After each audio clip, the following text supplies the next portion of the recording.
Yang kedelapan dari sholat-sholat yang punya sebab adalah sholat karena hajat atau kita punya hajat. Faman dhaqa alaihil amru wa massatu hajatun fi sholahi dinihi wa dunyahu ila amrin ta'adzzaru alaihi falyusalli hadhihi shalah.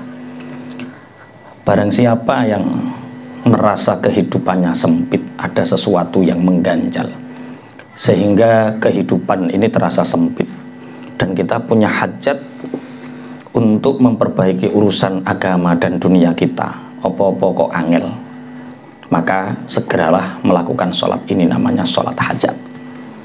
Jadi dari awal kita ngaji itu sebenarnya kita latihan iktimat ala Allah. Duwe masalah, duwe kesulitan, masalah urip, masalah agama itu semakin dipikir itu sebenarnya semakin tidak menyelesaikan masalah. Masalah itu ketika diserahkan iktimat ala Allah, ya karo Gusti Allah dikai jalan keluar. Semakin masalah iku mbok pikir, mbok anggap kowe iso nyelesekno, ya semakin ora tambah selesai. Tapi ketika masalah itu kita serahkan kepada Allah dengan cara sholat, dengan cara zikir, maka ketika kita merasa tidak mampu menyelesaikan masalah, maka masalah itu akan diselesaikan oleh Allah dengan caranya Allah yang kita tidak pernah tahu. Termasuk caranya adalah sholat hajat. Sebenarnya tidak harus doa ini doa yang diamalkan oleh Imam Ghazali. Biasanya nek subhanalladzi ada khalqihi wa ridha nafsi wa zinata arsyihi wa midada kalimati. Subhanallah adada khalqillah wa muntahal ilmi wa mabghar ridha wa adada kalimatillah niku nggih. Saged dadi banyak doa-doa yang seperti ini. Jadi Imam Ghazali kalau kita punya kesulitan hidup, kesulitan dalam kehidupan, dan kita ingin memperbaiki urusan agama dan dunia kita, sholatlah hajat. Imam Wahab mengatakan bahwa termasuk doa yang tidak pernah ditolak yaitu ketika seseorang sholat 12 rakaat, yaitu sholat hajat. Sholat hajat 12 rakaat, baca Fatihah, setelah Fatihah baca ayat kursi dan qul huwallahu ahad. 2 rakaat salam, 2 rakaat salam, 2 rakaat salam. Sehabis selesai melakukan sholat 12 rakaat, maka sujud sebagai bentuk sujud syukur, tapi membaca doa subhanalladzi labisal izza wa qala bihi, subhanalladzi ta'attafa bil majdi wa takarrama bihi, subhanalladzi ahsa kulla syai'in bi ilmihi, subhanalladzi la yanbaghi tasbihu illa lahu, subhanadzil manni wal fadli, subhanadzil izzi wal karami, subhanadzil taul, as'aluka bima'aqidil izzi min arsyika wa muntahar rahmati min kitabika wa bismikal a'zam wa jaddikal a'la wa kalimatillahi tamah al-amah allati la yujawizuna barun wala fajirun antusalli ala Muhammadin wa ala ali Muhammadin. Kemudian setelah itu di dalam keadaan sujud kita meminta kepada Allah yang permintaan kita tidak ada maksiat, maka doa itu akan diijabah insyaallah.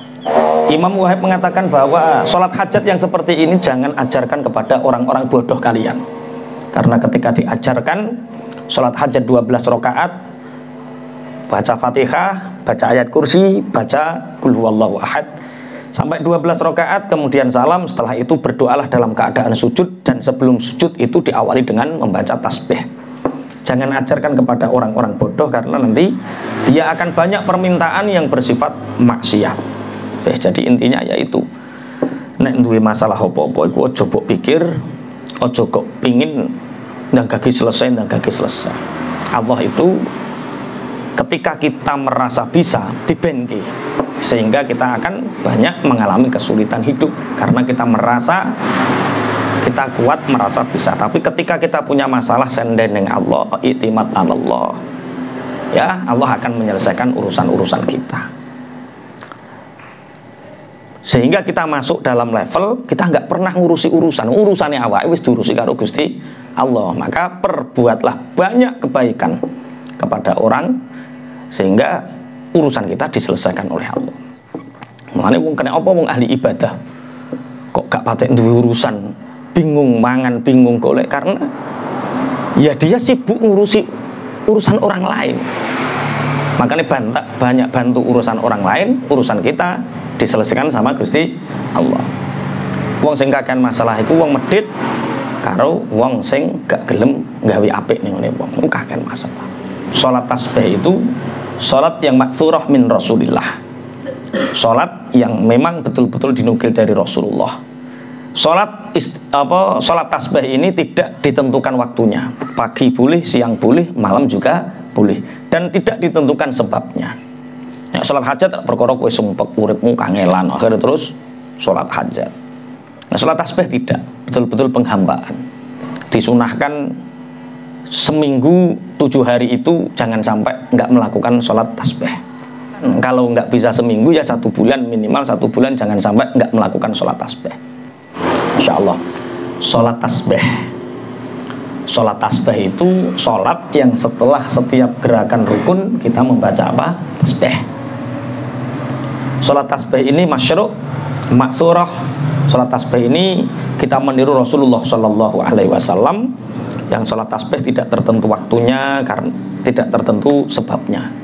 Bisa jadi setiap hari kita melakukan salat tasbih, bisa jadi setiap minggu kita melakukan salat tasbih, bisa dari 1 bulan, bisa jadi setahun sekali.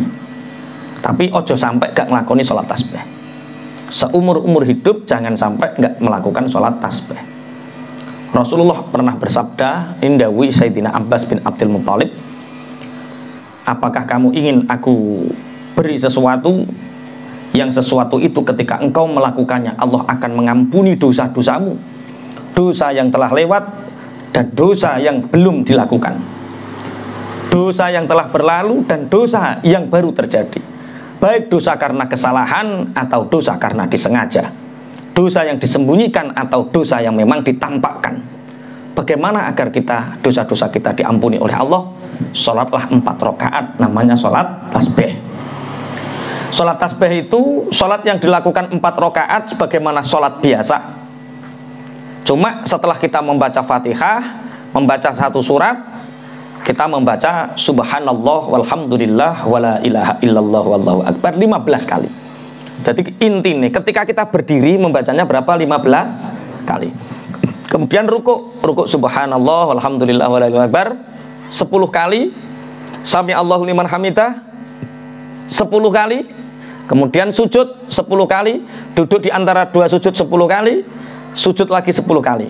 Maka jumlah dari keseluruhan itu jumlahnya adalah 75 kali setiap rakaat. Nah, 75 kali kali 4 rakaat. Berarti berapa jumlahnya? 75 tambah 75 150. 300 kali tasbih. Ini caranya sholat tasbih. Bisa dilakukan kapanpun waktunya, tidak tertentu.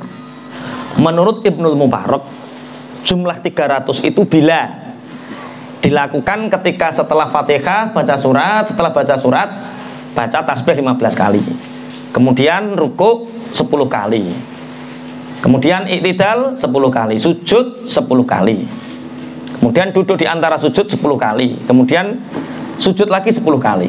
Berarti yang di bawah sudah 30.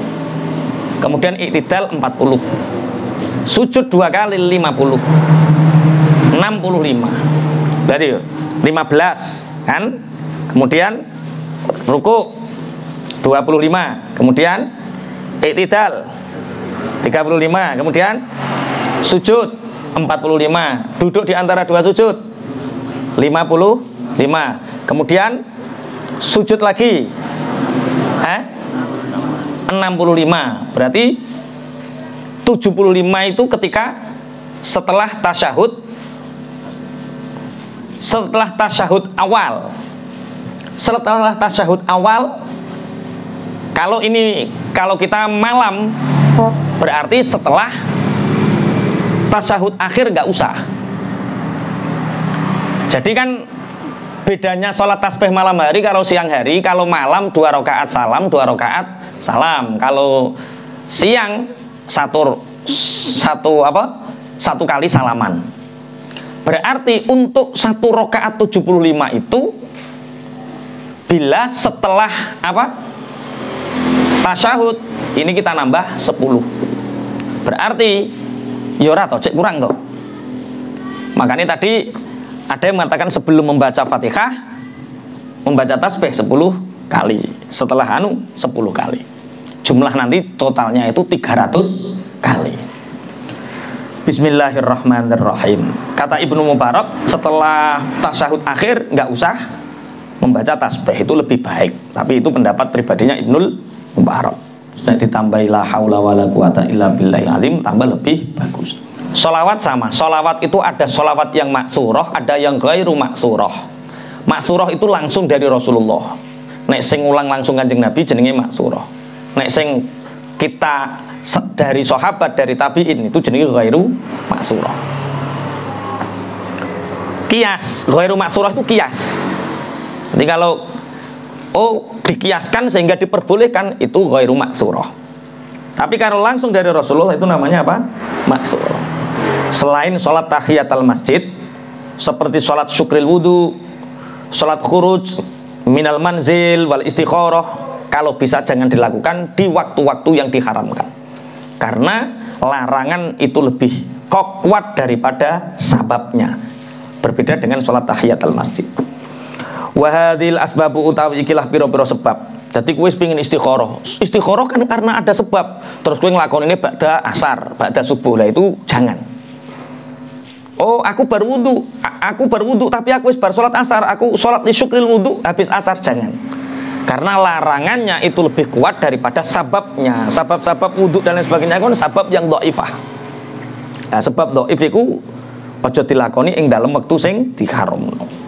Tapi anehnya sebagian ba'dul mutasawwifah, sebagian ahli tasawuf itu melakukan sholat di syukril wudhu setelah asar, syukril wudhu setelah subuh di waktu-waktu yang diharamkan dengan alasan saya kan sebabnya wudhu. Bukan.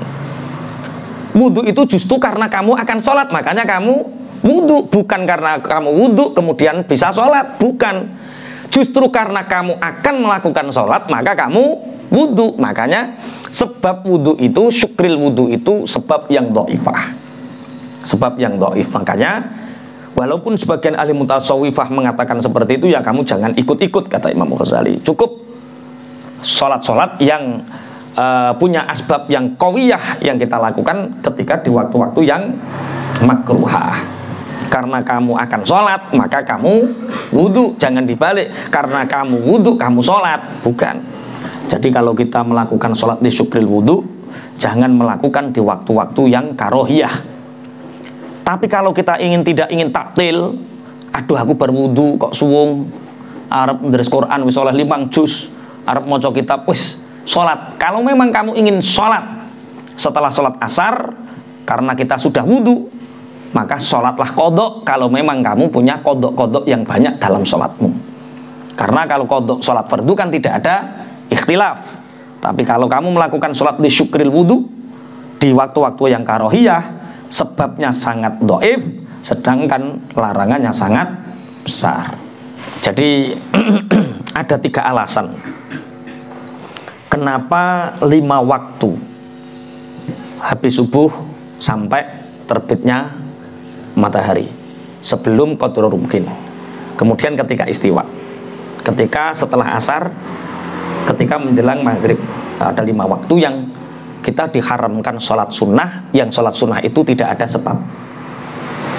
Kalau kita berbicara sholat syukril wudhu, terus kue ngomong nek syukril wudhu itu oleh dilakoni atau boleh dilakukan di waktu-waktu karohiyah, maka ada 3 hal yang sangat penting yang diaturkan kenapa 5 waktu itu diharamkan.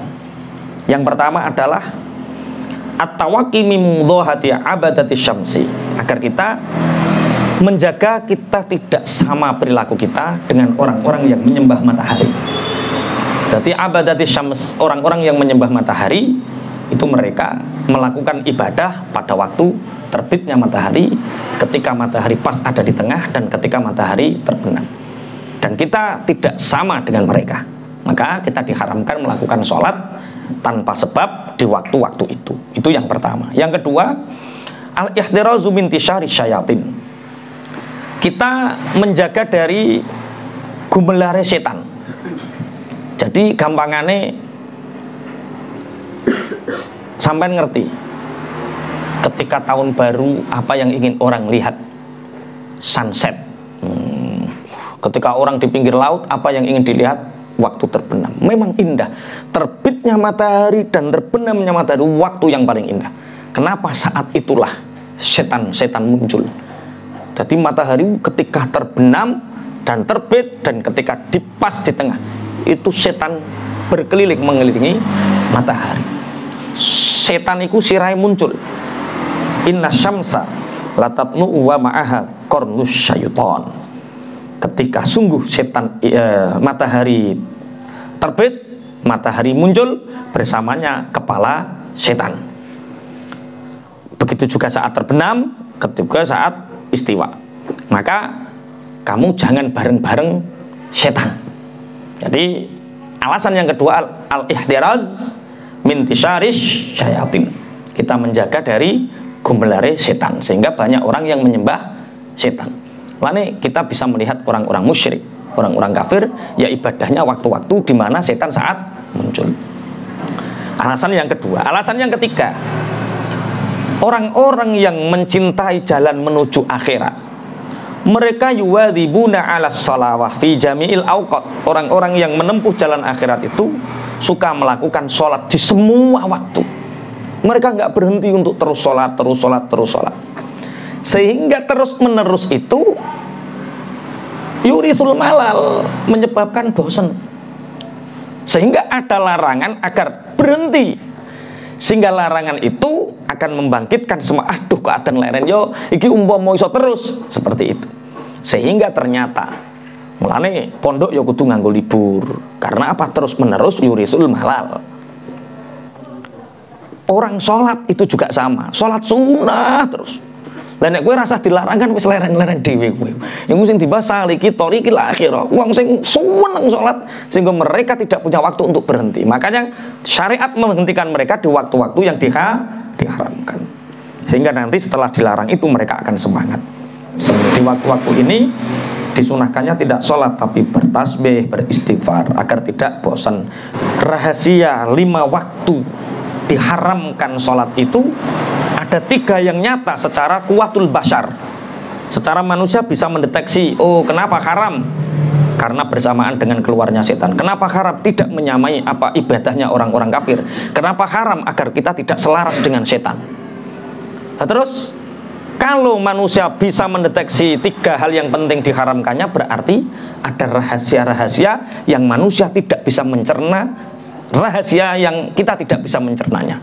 Ada rahasia lain selain rahasia yang kuwatul bashar. Allah dan Rasulnya yang mengetahui rahasia diharamkannya waktu itu. Varian-varian kebaikan itu tidak boleh satu macam. Sholat terus bosen, maca Quran terus bosen, zikir terus bosen. Maka kebaikan itu harus banyak varian. Delok to maksiat variane wakeh maksiat itu. Dangdut ono, elektronono, sindir ono, judi ono, dari judi manual, keplean sampai judi online semua ada.